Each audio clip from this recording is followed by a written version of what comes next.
حضرت اجازت ہے تجاویزی پیش کرنے کی؟ بسم اللہ الرحمن الرحیم۔ حکومت وقف ترمیمی بل واپس لے۔ مسلمانان مغربی بنگال کا یہ اجلاس مرکزی حکومت کی جانب سے پیش کردہ وقف ترمیمی بل 2024 کو وقف املاک کو ہڑپنے اور تباہ کرنے کی ایک گھناؤنی سازش قرار دیتا ہے۔ یہ اجلاس یہ واضح کرنا ضروری سمجھتا ہے کہ وقف املاک مسلمانوں کو حکومت کی عطا کردہ نہیں ہے، بلکہ مسلمانوں کے بزرگوں نے اللہ کے نام پر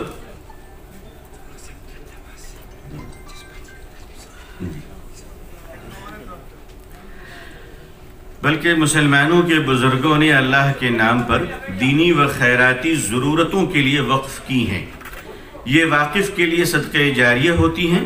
اس کا نظم و نسق انہی لوگوں کے ہاتھوں میں رہنا چاہیے جو شریعت کے منشا اور تقاضوں سے نہ صرف واقف ہوں بلکہ اس پر ایمان بھی رکھتے ہوں۔ اوقاف کے تحت مساجد، عیدگاہیں، قبرستان، درگاہیں اور خیراتی ادارے آتے ہیں۔ وقف بورڈ اور متولی اس کے مالک نہیں بلکہ محافظ اور نگراں ہوتے ہیں۔ اوقاف کو شریعت اپلیکیشن ایکٹ 1937 میں بھی مسلم پرسنل لا کا ایک اہم جز مانا گیا ہے۔ اوقافی املاک کے تحفظ اور انہیں ریگولیٹ کرنے کے لیے ملک میں جو قانون 1954 سے نافذ ہے اسے وقف ایکٹ کہتے ہیں۔ اس وقت وقف ایکٹ 1995 کا قانون نافذ ہے۔ اس وقت وقف ایکٹ 1995 کا قانون نافذ ہے جس میں آخری مرتبہ ترمیم 2013 میں ہوئی تھی۔ وقف ایکٹ میں جب بھی ترمیمات لائی گئیں وہ اسے مضبوط اور وقف املاک کے تحفظ اور اس کے انتظام و انصرام کو بہتر، فعال اور شفاف بنانے کے لیے تھی اور اسے مسلمانوں کے مشورے سے منظور کیا گیا۔ لیکن ہمیں اس بات پر بھی سخت تعجب ہے کہ اب جبکہ 2 سال سے سینٹرل وقف کونسل میں کوئی ممبر نہیں ہے تو سوال یہ پیدا ہوتا ہے کہ یہ وقف ترمیمی بل کس نے تیار کیا؟ ہم مطالبہ کرتے ہیں کہ فوری طور پر سینٹرل وقف کونسل کے ممبران کو بحال کیا جائے۔ آپ کہیے اللہ اکبر۔ ہم یہ واضح طور پر کہنا چاہتے ہیں کہ اس وقت مرکزی حکومت کی طرف سے 44 ترمیمات پر مبنی جو وقف بل ترمیمی بل 2024 لایا گیا وہ نہ صرف وقف ایکٹ کو کمزور بلکہ حکومت کے عمل دخل کو بڑھاتا ہے۔ حکومت کی بدنیتی اور مکروہ عزائم کا اظہار اس بات سے بخوبی ہو جاتا ہے کہ مجوزہ بل سے وقف بطور استعمال کی شک کو یکسر ختم کر دیا گیا ہے، جس سے یہ اندیشہ پیدا ہو گیا ہے کہ وہ مساجد، درگاہیں، عیدگاہیں اور قبرستان جو صدیوں سے بطور استعمال وقف املاک ہیں مسلمانوں کے ہاتھ سے نکل جائیں۔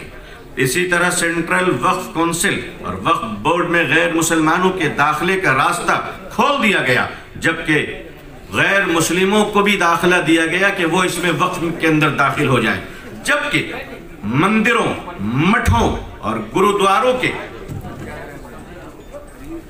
انتظام و انصرام میں کسی دوسرے مذہب کے فرد کی کوئی گنجائش نہیں ہے۔ یہ انتہائی جانبدارانہ اور غیر دستوری اقدام ہے۔ اسی طرح وقف املاک کے تعلق سے فیصلہ کرنے کا اختیار بھی وقف ٹریبونل اور وقف بورڈ کے ہاتھ سے نکال کر کلکٹر کے حوالے کر دیا گیا ہے۔ وقف قانون 1995 کی شق 40 جو کہ وقف بورڈ کے دائرہ کار، حدود اور اس کے اختیارات طے کرتی تھی کو ہٹا دیا گیا۔ اسی طرح حکومتوں سے وقف جائیداد کو لے کر کوئی تنازع ہے تو اسے طے کرنے کا اختیار بھی کلکٹر صاحب کو دے کی معرفت سرکار نے اپنے ہاتھ میں لے لیا ہے۔ یہ عجیب بات ہے کہ جہاں ایک طرف وقف کے معاملات میں دخل در معقولات کا اختیار غیر مسلموں کو بھی دیا جا رہا ہے، وہیں دوسری طرف ان سے اپنی املاک کو وقف کرنے کا اختیار چھین لیا گیا۔ اسی طرح اس بل میں وقف کے لیے ایک مضحکہ خیز اور نامعقول شرط یہ لگا دی گئی ہے کہ وہ گزشتہ 5 سال سے اسلام پر عامل ہو، جبکہ شریعت واقف پر اس طرح کی کوئی شرط عائد نہیں کرتی۔ یہ بل تضادات اور مسلم دشمنی کا بدترین مظاہرہ ہے۔ لہٰذا ہم مسلمانان مغربی بنگال مرکزی حکومت کی طرف سے مجوزہ اس بل کو پوری طرح مسترد کرتے ہیں اور حکومت سے مطالبہ کرتے ہیں کہ وہ فی الفور اسے واپس لے۔ اسی طرح ہم این ڈی اے کی حلیف جماعتوں اور حزب اختلاف کی تمام پارٹیوں سے بھی اپیل کرتے ہیں کہ وہ حکومت کو اپنے ان مذموم اور ناپاک اداروں ارادوں میں کامیاب نہ ہونے دیں اور بل کو پارلیمنٹ سے منظور نہ ہونے دیں۔ ایسا کر کے وہ اپنی دستوری و اخلاقی ذمہ داری کو بھی ادا کریں گے۔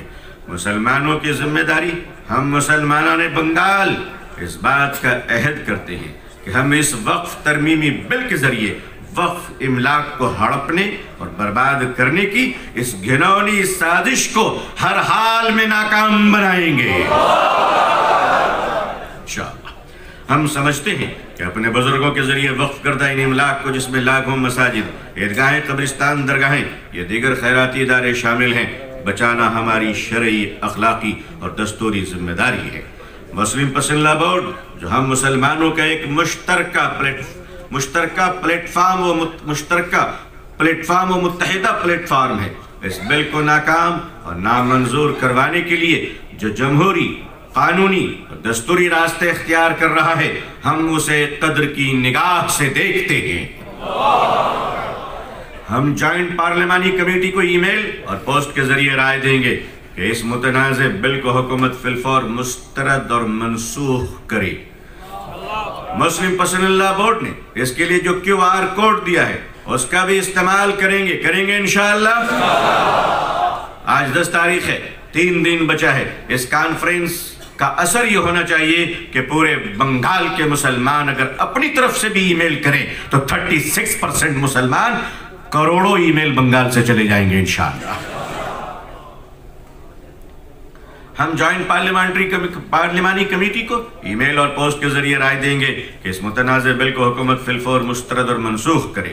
مسلم پسند لا بورڈ نے اس کے لیے جو QR کوڈ دیا ہے اس کا بھی استعمال کریں گے۔